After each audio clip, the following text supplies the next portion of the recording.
Hey Sinister Squad, this is Elon Musk.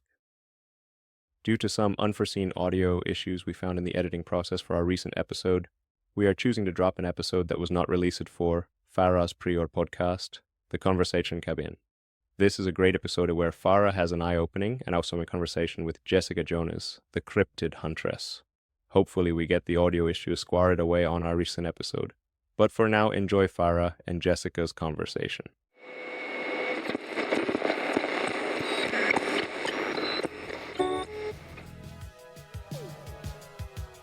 Jessica Jones, also known as the Cryptid Huntress.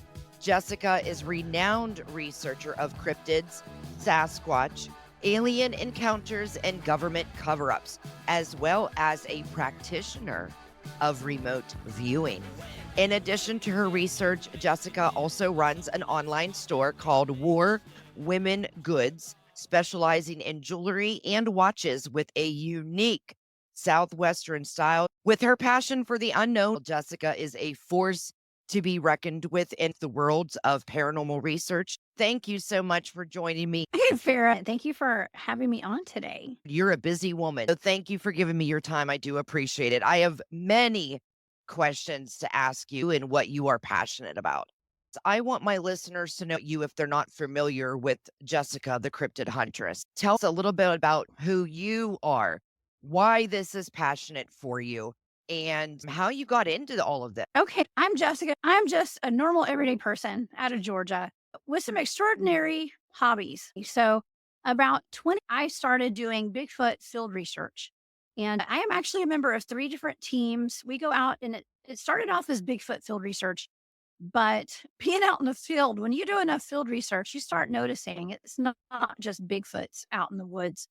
There's all sorts of weird stuff going on out there, a lot of paranormal activity. I actually grew up being very attuned to the paranormal and the supernatural. I saw ghosts when I was a kid, dead people. I had an affinity for like UFOs and aliens and stuff. And I would take my little nap mat, go from kindergarten out to my front yard. I grew up on a farm out in Georgia. I live in Georgia. And I would go look at the sky at night, up to the sky for UFOs when I was a kid. And I've always had a connection to ghosts, UFOs, Bigfoot, any kind of creepy monsters and stuff, Right. things that go bump in the night. But I was never really scared of that kind of stuff. I also come from a long lineage of very psychic women in my family. But they didn't call it that. Nobody ever called it Okay. that. But just, you couldn't get away with anything when I was a kid. Mom always knew everything before I ever did something. I also had a lot of paranormal stuff that happened throughout the generations in my family as well. Like my grandmother, my great grandmother, and my great aunt, they had a possible alien abduction experience back in the 19, Oh my driving gosh. down a rural road in Northwest Georgia, in a place called Rome, Georgia. I'm familiar with that area. Yeah, they were driving down the road on a highway one night, and a light came down over their car, enveloped the entire car, and the next thing they know, they're 2 counties over, or I think it was 1 county over. It was 20 miles away, and hours had passed. 1 to 2 hours had passed, and it was almost like a millisecond. Gosh. Yeah. So they attributed that to angels, or super religious Christian women with, like with the 10 commandments in their front yard and everything. And, they said that was angels taking them out of harm's way. That's Yeah. interesting. Okay. Anytime they were asked about it, that's what they said happened to them. But knowing what I know, I think it might have been aliens. I don't know. But everybody in my family, we have long line of paranormal, supernatural stories going through in the generation. I started doing Bigfoot field research. The first time that I ever went out and did research, I had UFOs flying over my head and all that kind of stuff. It's been a crazy ride. I'm actually part of 3 teams. One of my teams has documented a portal. We've sent people into it, and they came back out to describe what happened to them. That has not been released to the general public yet. That will be coming out hopefully pretty soon. Yeah, I waited 10 years to ever go public with the research that we do. I do research all over the South, from Georgia to North Carolina, Tennessee, Alabama, Florida, you name it, South Carolina, Virginia. We research all over the South pretty much. We have our hot spots. We have 3 or more areas that we research that are very similar to Skinwalker Ranch. And a matter of fact, the head of one of my teams wrote a book called the Meadow Project. explorations into the South Skinwalker Ranch. That's Trey Hudson. And that's the team where we go out there. We originally went out looking for Bigfoot. We always have like orbs activity, orbs to light beings, aliens, UFOs, portals, interdimensional stuff happening. Like Bob, one of our teammates, he turned into like a fireball one night and shot across the GPS and went across the field. It's just weird. We had the weirdest stuff that happens. Yeah.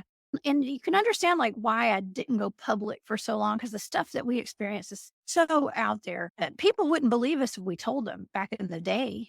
So not only were we having all this crazy activity, the head of one of my teams, my original team, Enigma Research Group, he is a excellent remote viewer and is formally trained in it.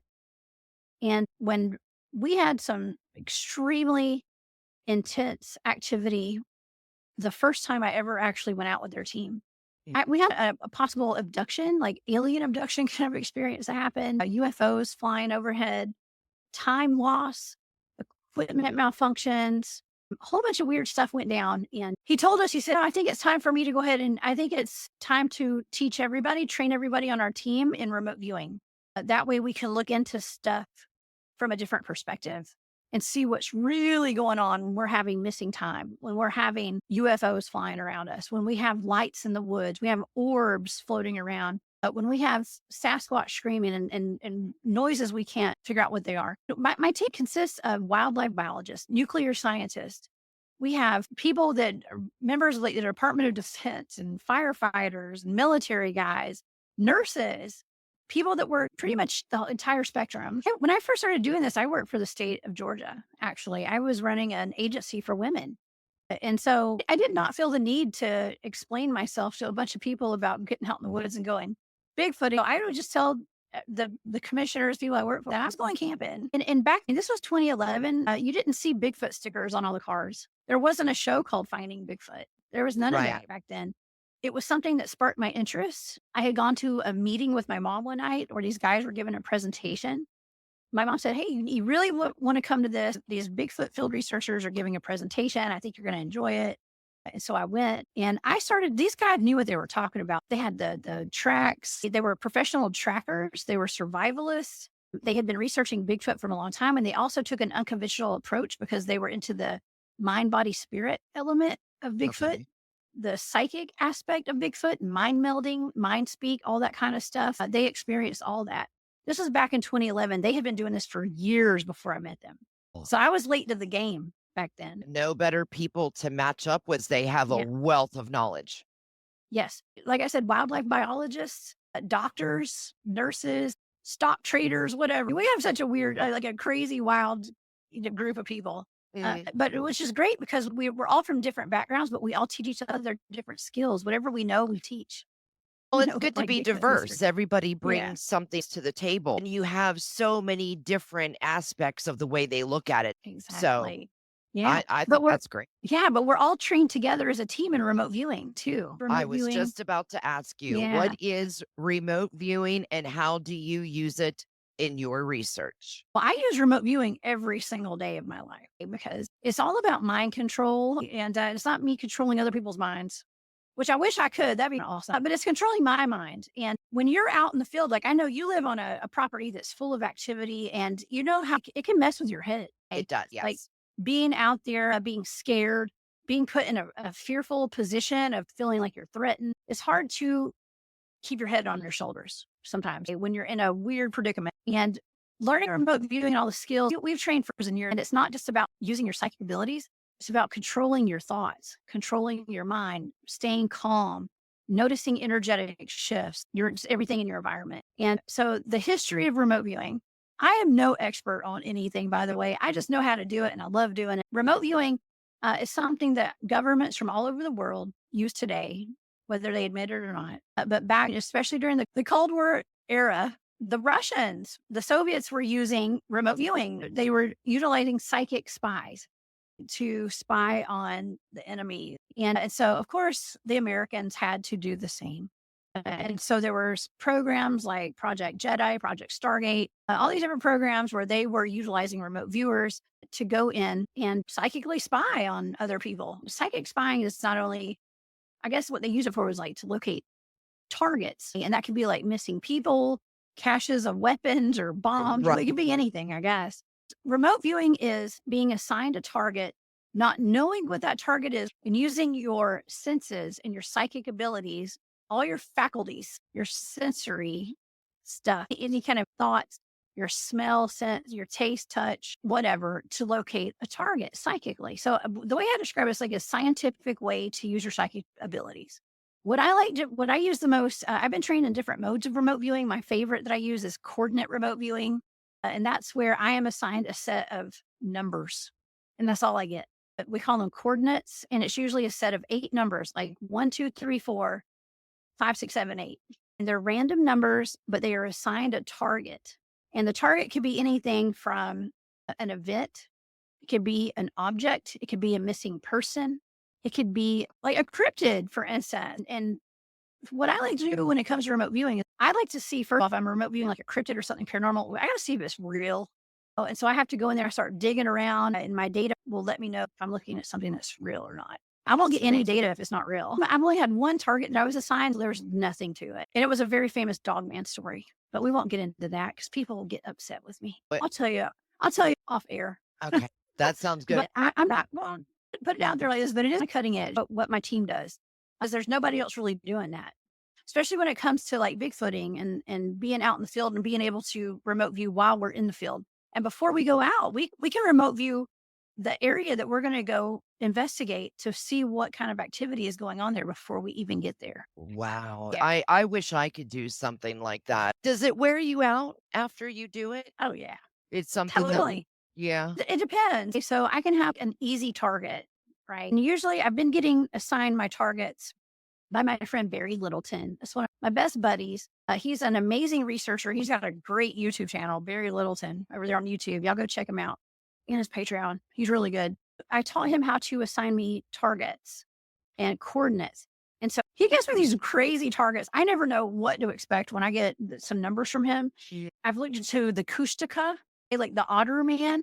I've heard of that one. That was wild. And he and I do shows on these. As soon as I get the targets and I do them, we do shows on them. And it is phenomenal because all I'm given is a set of numbers, those coordinates.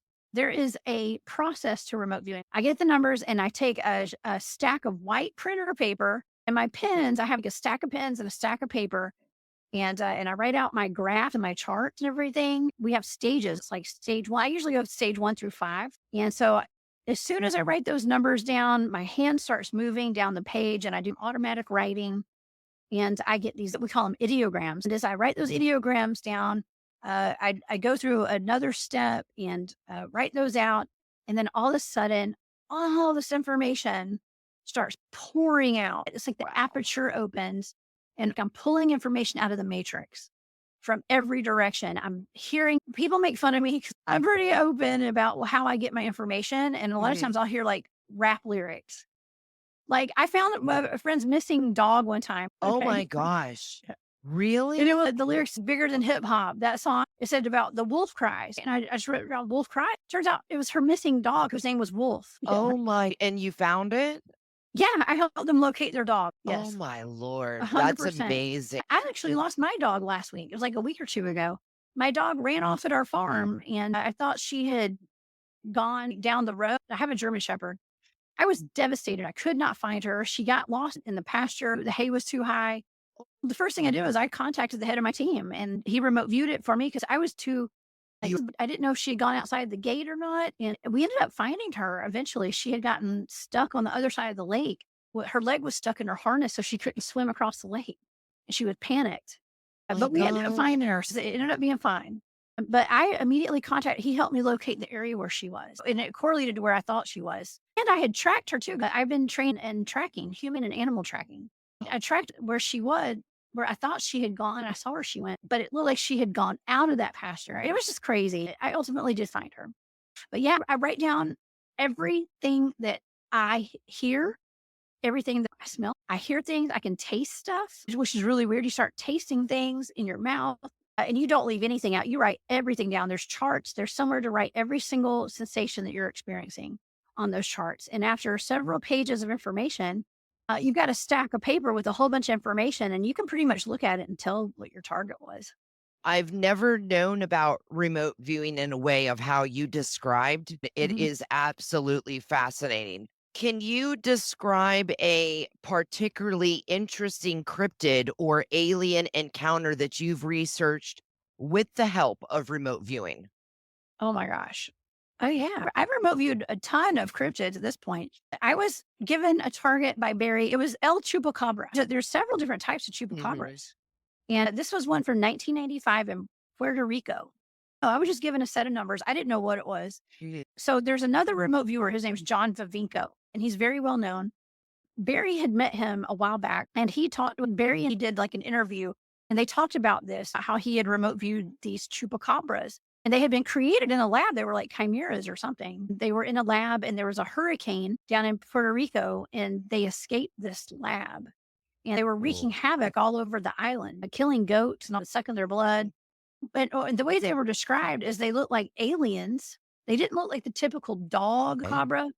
They looked like little aliens with spikes going down their backs, and kangaroos or dogman looking legs. But they had a gray alien face. So Barry wanted to see what I would come up with because these had already been remote viewed by John Vivico and his team of remote viewers. When I got done with my target, Barry said, "What was this?" I go, "What do you think it was?" And I said, "Well, it was definitely a dinosaur, or it was some kind of a cryptid chimera, and it had something to do with dinosaur DNA."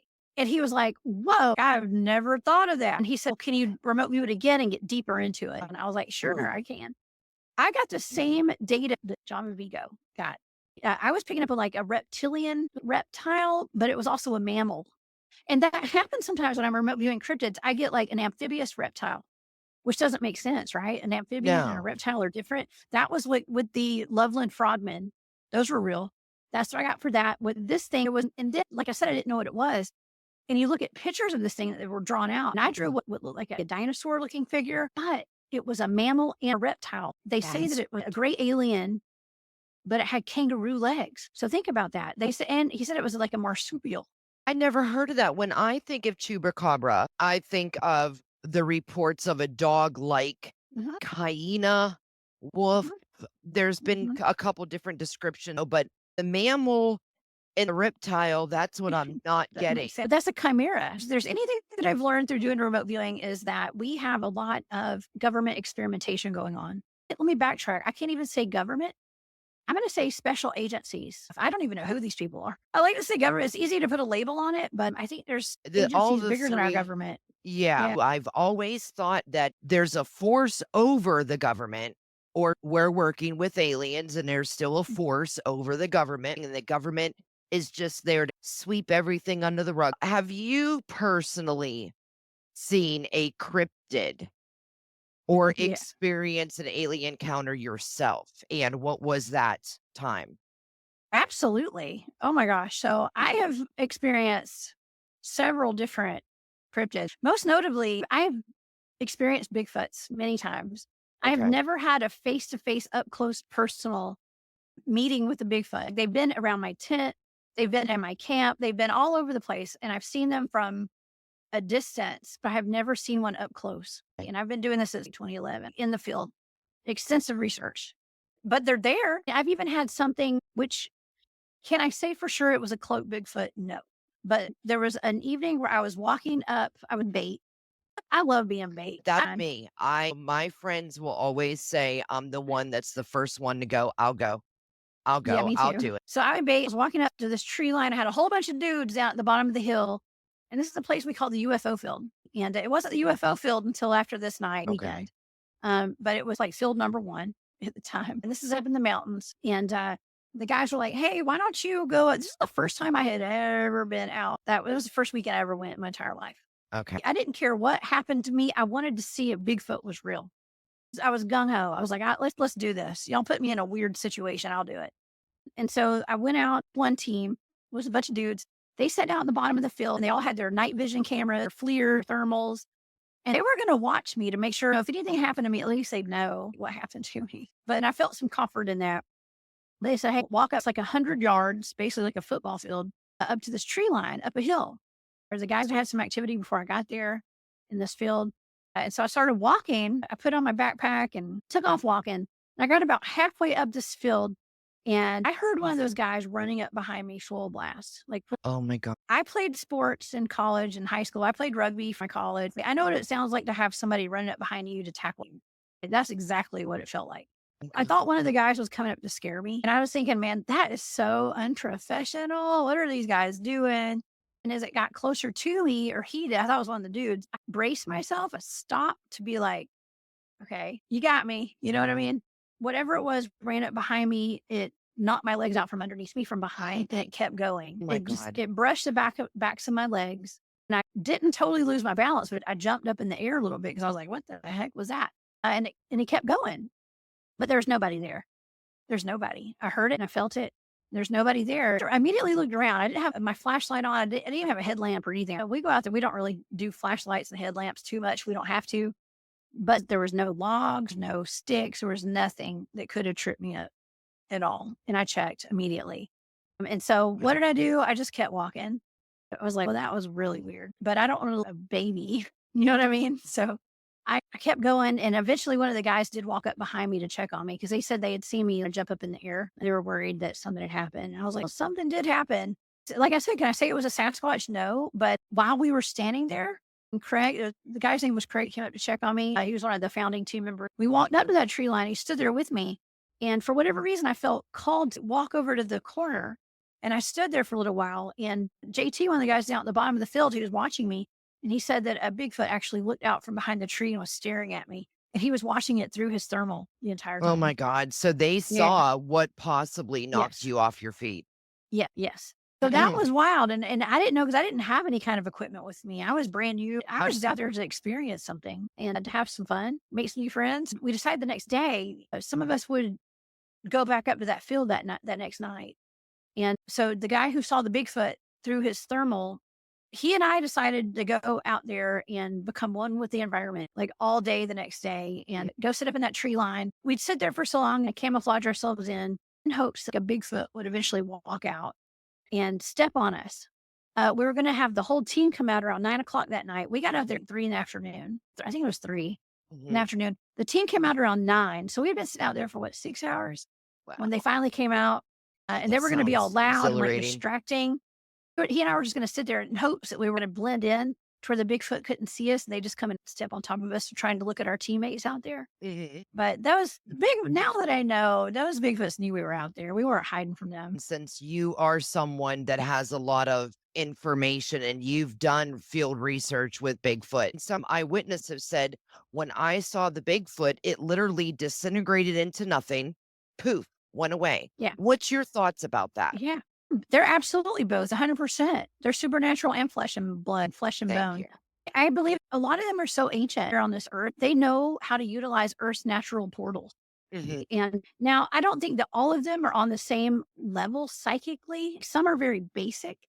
Some are constantly looking for food. Right. They are just very animalistic types. And I don't want to say like animalistic because I think that they are peoples. I think that they're like a tribe of people, basically. They're just hairy people, in my opinion. I don't know for positive, but I think they are more human than they are animal, for sure.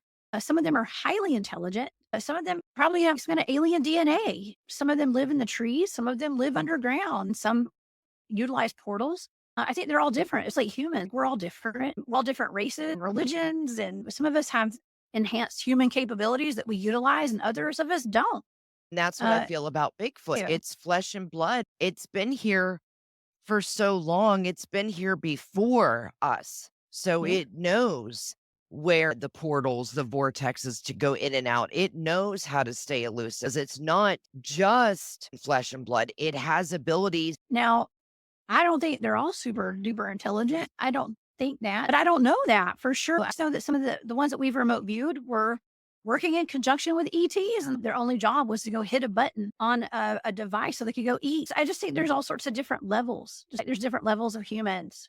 Right. Well, I agree with you 100%. What have you come across is the most credible evidence that you have seen or heard of as far as Sasquatch? Just every time we go out, we have activity with Sasquatch.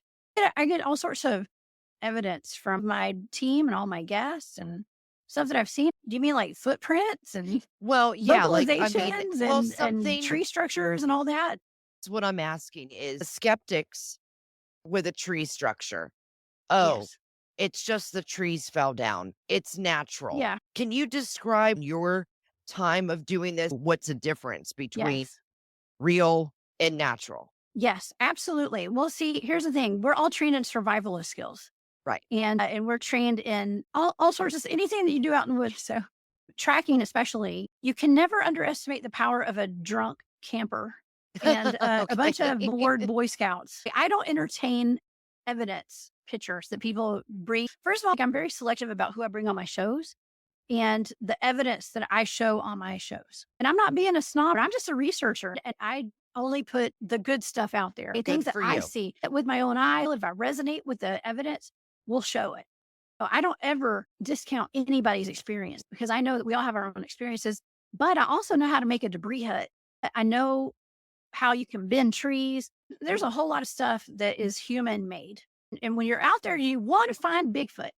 Everything's going to be Bigfoot. And so you have to take a step back sometimes, Oh, yeah. especially people who are just getting into it or people who haven't been in it for a long time or don't really know what they're looking for. Everything's going to be Bigfoot. So you just have to use your discernment. That's all. I've been doing this for a while and I'm around some of the best in the Bigfooting field. And so I've been taught by the best and I know how to use my discernment. I'd get made fun of if I didn't. Well, You know, I have a lot like of I people I have just to said, answer to. good for you Yeah. for bringing the most credible that you feel in your heart is Mhm. credible evidence. We don't need any more stories. I don't Yeah, have the right. pareidoia stuff. We don't entertain that. Well, people have their experiences, and I do not underestimate that. And I don't discount it. But when it comes to the evidence, if I don't see it, then I just don't show it. It doesn't mean it didn't happen, though.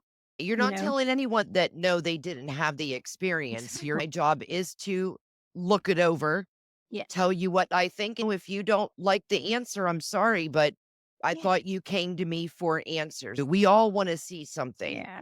but we have to stop creating more stories. We have enough stories. How do you balance skepticism and open mindedness in your research? Well, I just don't care what people think when it comes to my research. And that's why I didn't go public for so long. Mhm. I waited 10 years and I still didn't mean to go public. I was thrusted out there unwittingly. I'm not going to say I made the mistake because it was the best thing I ever did, actually. I went up to go meet one of my girlfriends. She was volunteering at Camp Disclosure. She drove down from North Carolina and she was like, "You got to come see me. You're in Georgia.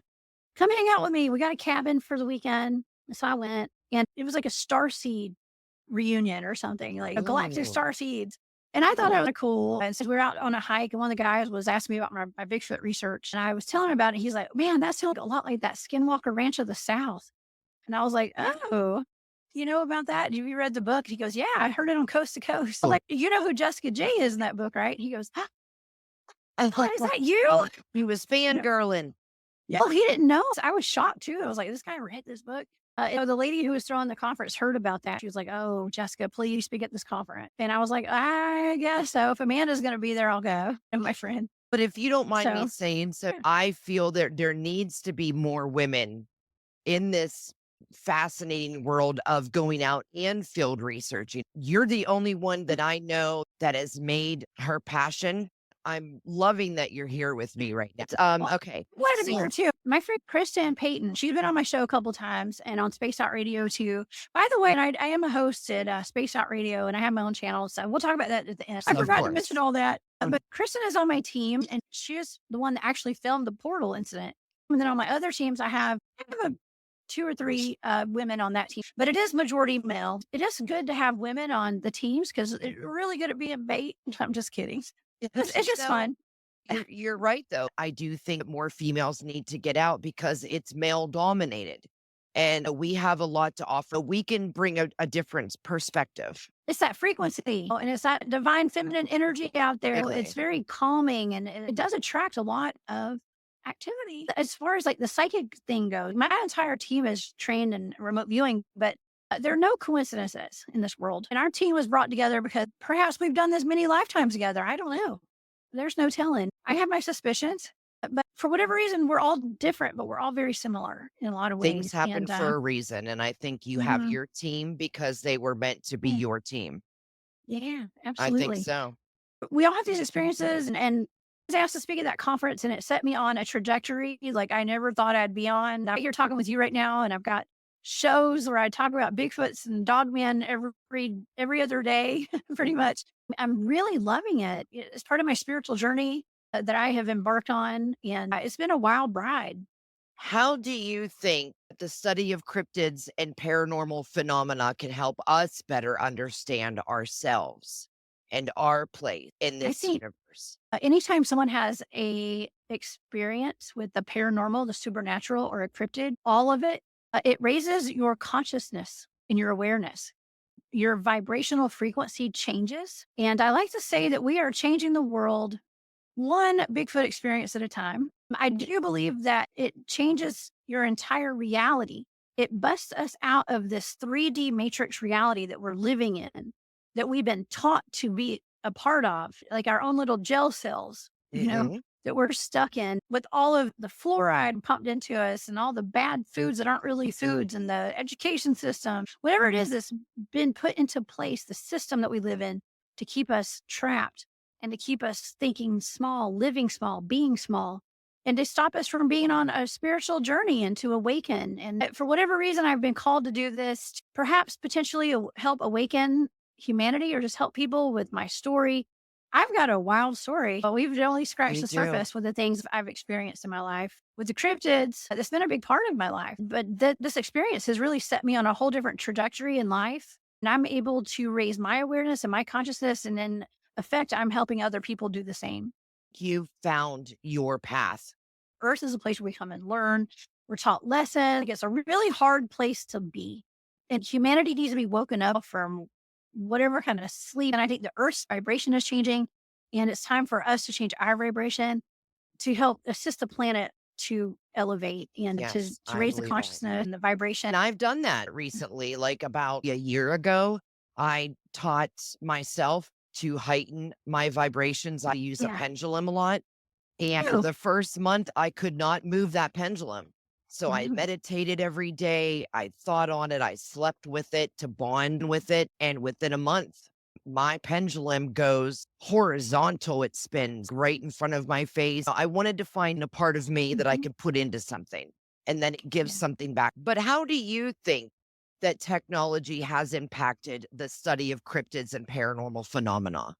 What's your Oh, take? that's interesting because there's two sides to that, right? Mm. I believe that it helps in a lot of ways. Just having night vision cameras and thermals and FLIRs and all that, we wouldn't have been able to pick up that portal incident that happened, the cube incident in the Meadow, had we not had that equipment. Now, I'm the type of researcher that goes out. I don't like carrying anything with me. I just take myself, my vibration, my frequency, and I walk out there and I go out for the experience. Yeah, I take equipment. I have a box full of like ghost hunting equipment and stuff, but we use the same equipment Bigfooting as we do ghost hunting. Okay, Of that kind of course, yeah. stuff. Some of the same stuff. We have other things too, like Geiger counter, because we usually have like radiation spikes, like paranormal stuff going on. We like to check for that. But it's the same like REM pods and EVP recorders. It's all about frequency. So those K2 meters are going to go off in any kind of activity. I started off ghost hunting, and that's a good place to start. You don't need all that stuff when you are aware of your psychic ability and you can feel the energy and you trust yourself enough to feel the energetic shifts. So you don't need the equipment at that point. Like, I'm not out there to prove. I know that I'm public talking about my research, but I never meant to be public about it. I'm out there to prove it to myself. I never have been out to prove it to anyone but me. But No. I have people on my teams that I bring on my shows. And so their research is my research as well. Okay, we're a team. We do different things. We experiment. And so I got some great stories. And we've had some weird experiences out there, but I'm not out there to prove to people. Can you tell my listeners a little bit about that portal incident? Yeah, totally. Yeah. So we researched an area, we call it the Meadow. As part of that book I was telling you about that Trey Hudson wrote, Mhm. we call it the Skinwalker Ranch of the South. So we just call it the Meadow. You have to hike in there. It's in the middle of the woods, undisclosed location in the South. You have to hike in a pretty good ways through some dense woods to get to an open field. It's several acres of land, like where the meadow is. And there was one evening the team had hiked out into the meadow. We dispersed into smaller teams usually. Like we go out as a team and we disperse into small 3-man teams or 2-man teams. And everybody went around different sides of the meadow. Now I gotta give full disclosure. I had left that afternoon because my son was like 3 years old at the time. This Okay. was about 5 years ago. to go take care of my son. I'd been there before the other part of the week with my team. I go home. I have orbs floating around my house with my son. And his dad, my ex-husband, who I was married to at the time, he had his camera phone out filming my son being cute on my elliptical machine. And all of a sudden, these orbs started floating around my son's head. This is the same night that my team was out there where I had just left the Meadow. The team is experiencing a portal. Almost the exact same time. I'm having orbs in my home floating around my son, and we have that on film. So they're out there. They go out to the Meadow. They disperse into different sets of teams all over the Meadow. And they're just out there observing. We're listening for Bigfoot. Last time I was out there, we heard a gigantic knock like in the Meadow.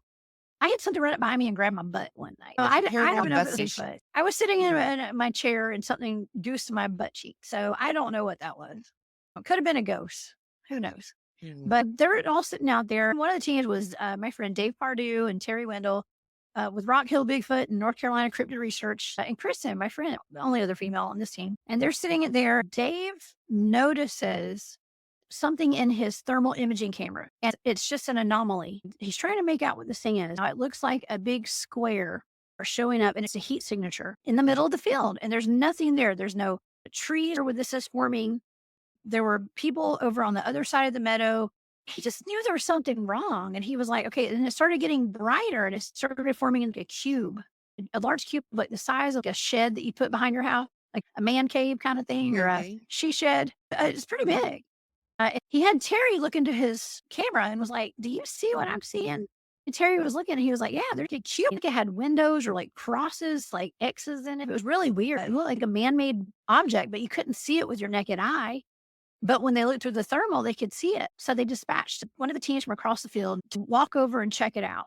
So I think there were 3 of them, walked over there. 2 of the men are former military, retired. Tim was Special Forces, Army. Bob's retired Navy, search and rescue. Both of them are highly trained, highly skilled. Both are trained in remote viewing. Smart, good dudes, very smart. Tim was a scientist. Okay. So they walk over to where this cube is. They're guided over to it because they can't see it. As they walk over to it, their heat signatures disappear. And this is an open field. There's no reason on Earth for those heat signatures to disappear. You can still see Lee, one of the guys behind it. He didn't go up to it. He was with them, stood in the background. But as the 2 other gentlemen walked up to it, it's like they walked in. And let me tell you how they described it. They said that it was like they had walked into a black velvet curtain and the temperature changed. The vegetation on the ground changed from muddy and thick, like grassy, thick to smooth ground. There were no briars, no brush, no nothing. They said they could not see the stars anymore in the sky. The entire environment changed. They said they stood there for a minute and then they were like, all right, something's wrong. I don't know what we've done. I think they even lost radio contact for a minute because we all carry our CB radios so we can keep in touch with base camp while we're out in the field and we can communicate with each other. Each team has their CBs, our Beofung, and I think they lost contact for a second or 2. Now, and, real quick, while you're saying that, did they hear anything on the other end? Those who were listening, was it silence or did they hear a noise or anything? No, it wasn't like white noise or anything like that. It happened quickly. I do think, from what I remember, they did lose radio contact briefly.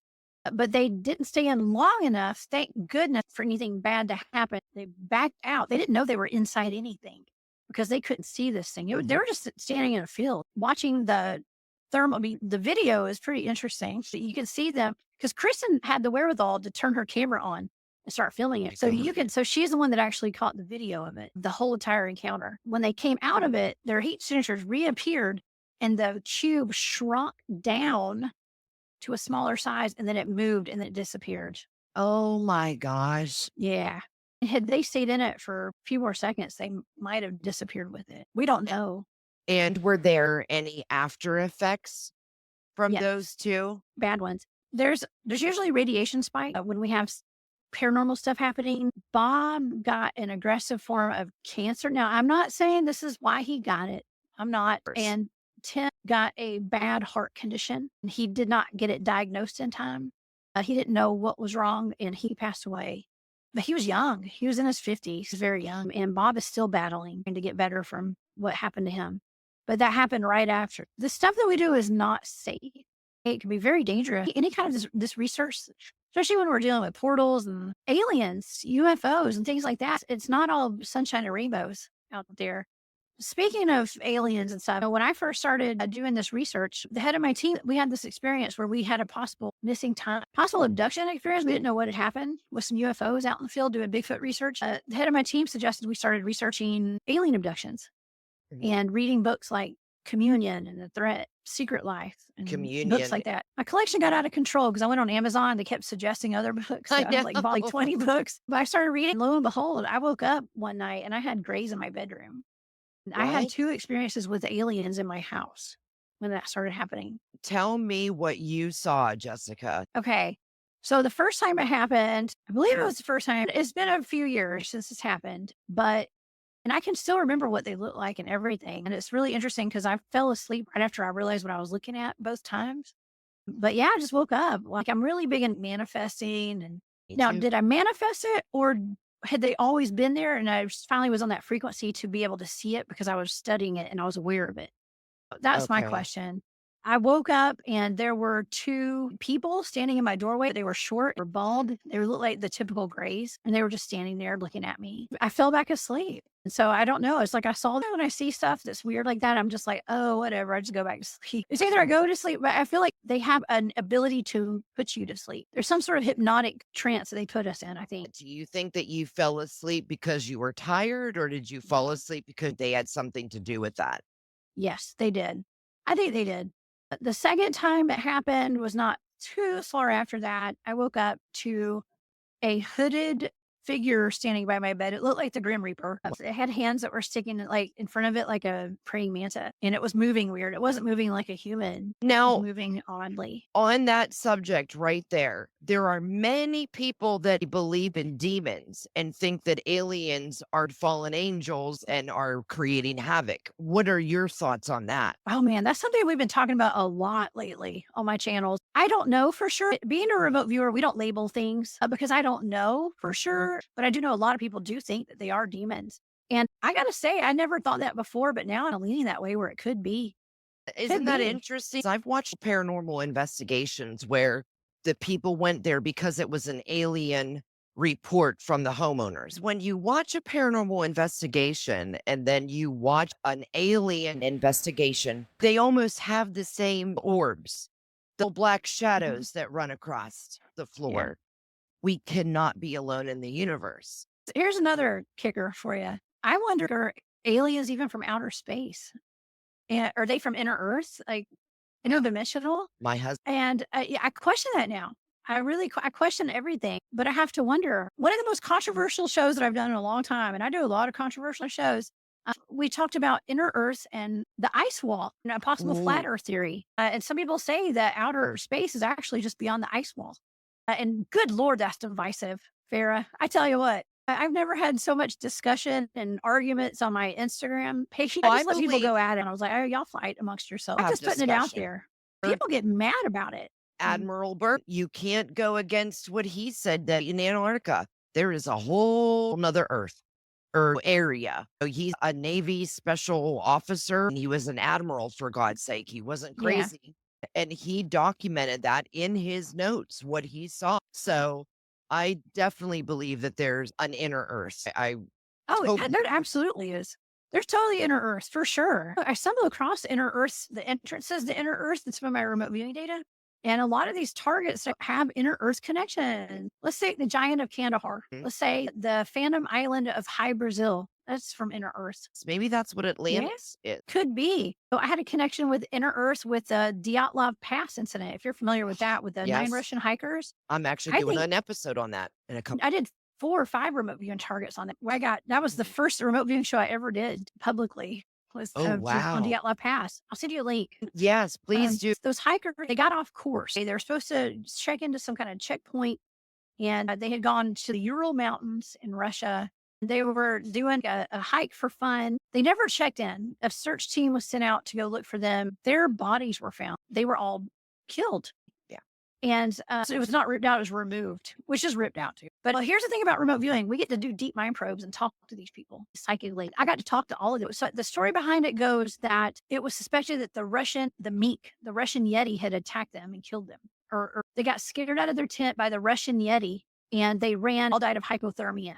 That was the story. Yes, There was a I picture heard. on one of the cameras that had been found that had a picture of what looked like a Russian Yeti.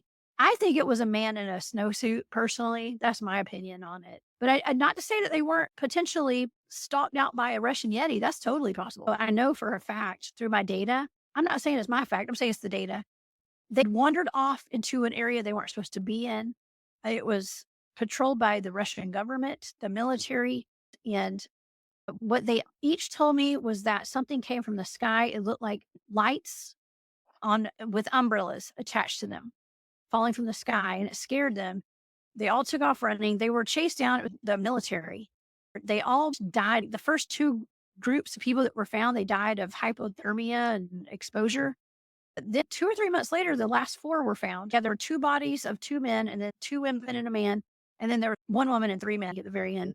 And the last 4 that were found, I believe, they had injuries that consisted of being dropped from somewhere very high, like a car accident. They had compound fractures in their chests and stuff like that. Just really weird. Like they had been hit really hard with something or they had been dropped from the sky.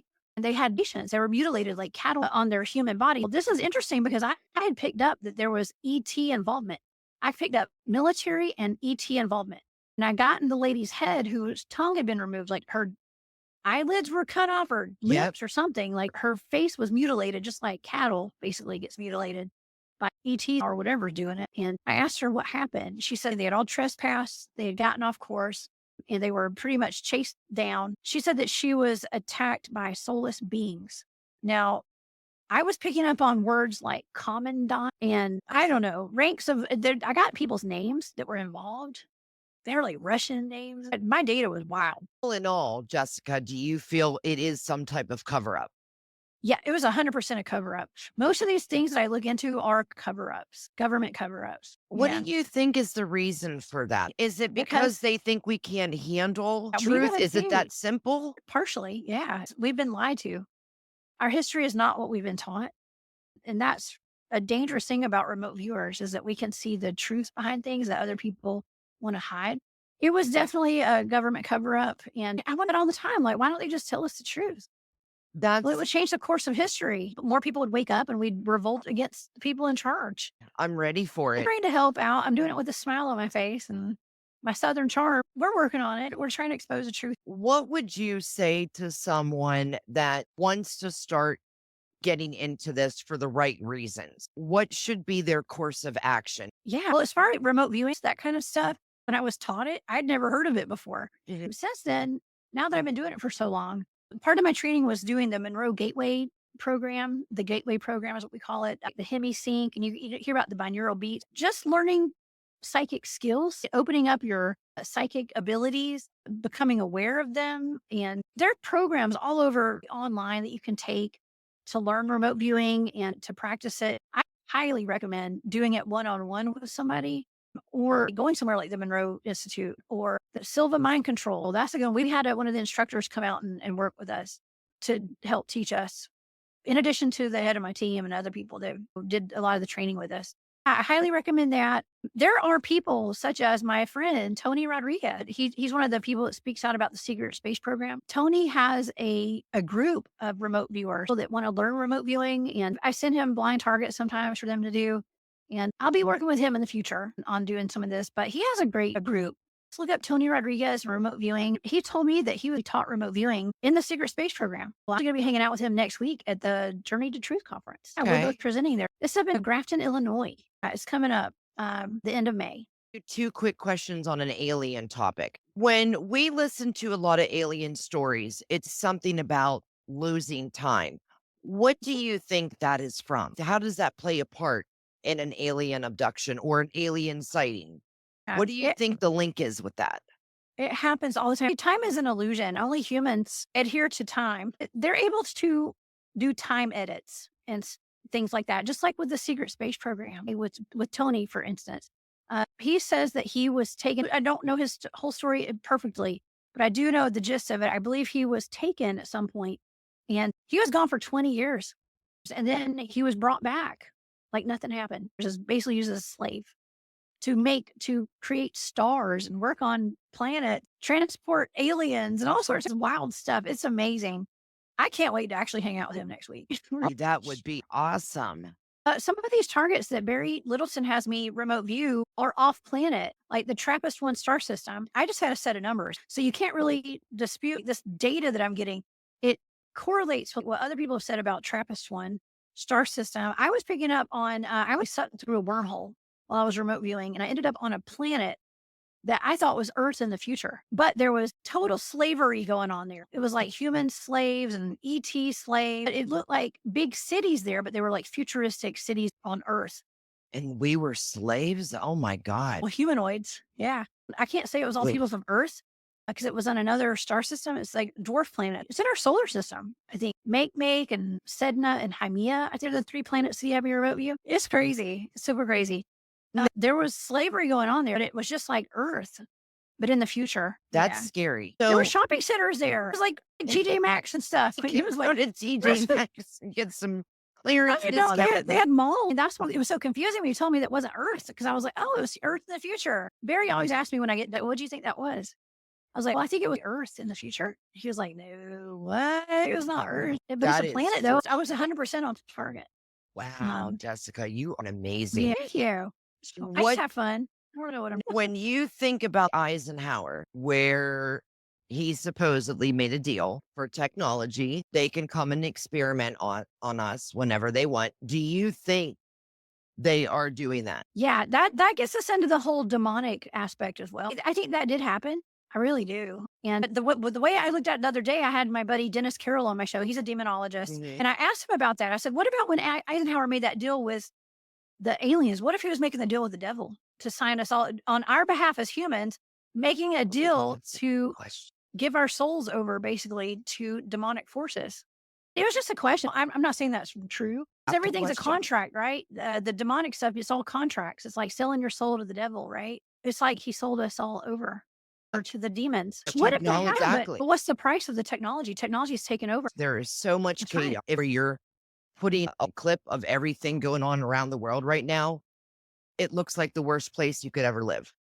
We allow them to do stuff to us unwittingly. Most of us, when we're born, our parents sign us over to the state, to the government with a piece of paper called our birth certificate, our social security cards. It's like we're contracted slaves. I know that sounds a little bit out there, perhaps, but and you That got to way. think about it as like in a demonic way. It is demonic. You wanna go back- It's just food for thought.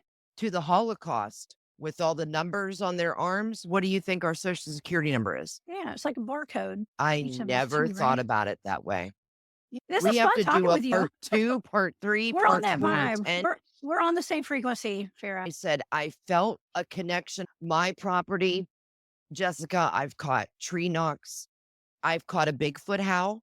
I'll send that to you. Just tell me what you think. Like I Yeah. said, it's not that I say it's 100% this, but this cave, I want to know more about it. I know that the Chickasaw and the Cherokee were both here. This was their land.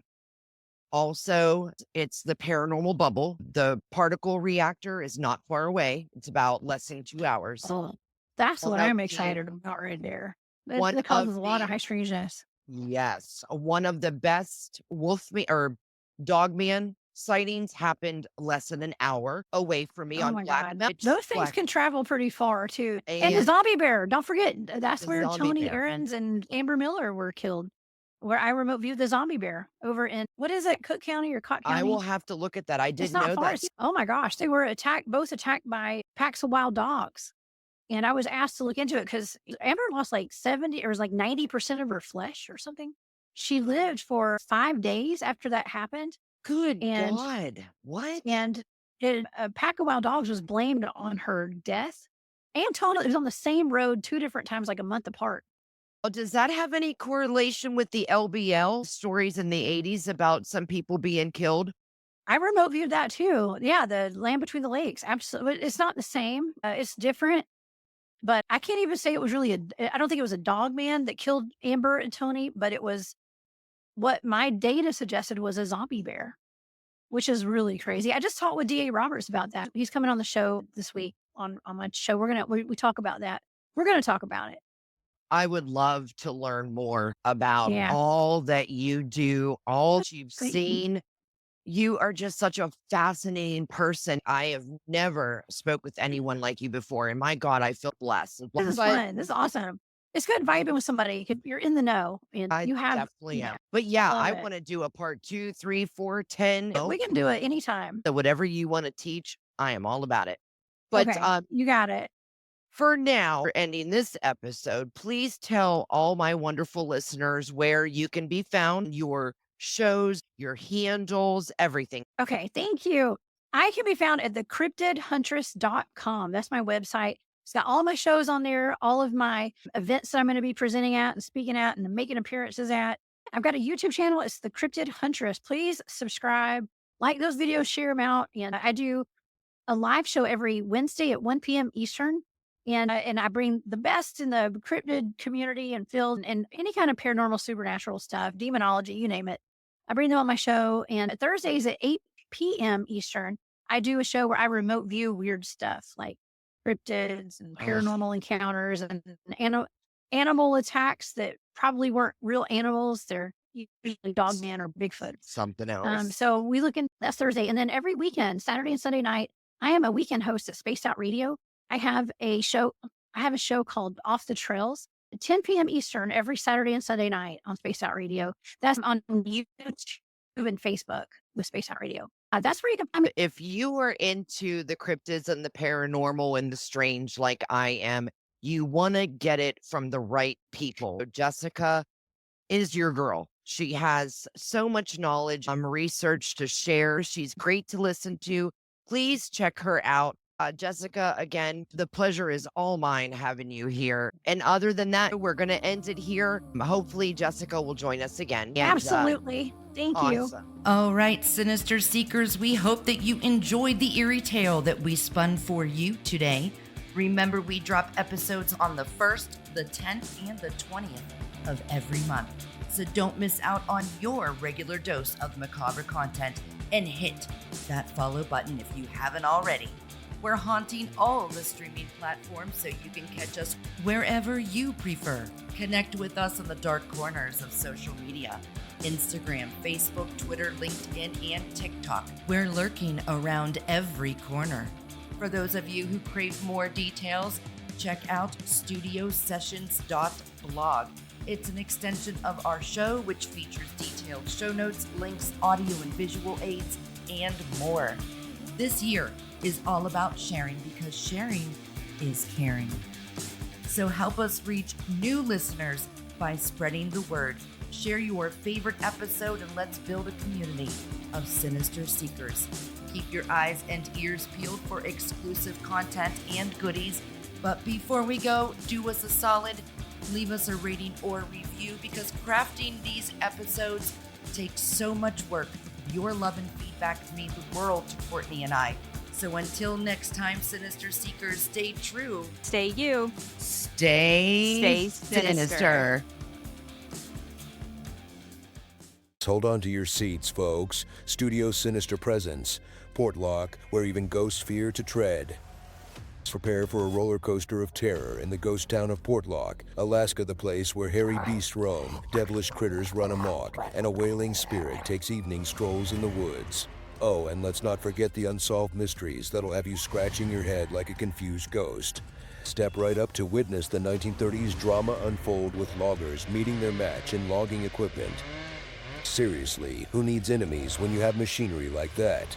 And residents meeting their mysterious ends. It's a real estate market crash like no other. Join Studio Sinister for a spooky episode that'll have you chuckling nervously as you tiptoe through the haunted tales of Portlock. Are you brave enough to face the ghostly and ghoulish details? Tune in if you dare, dropping April 1st.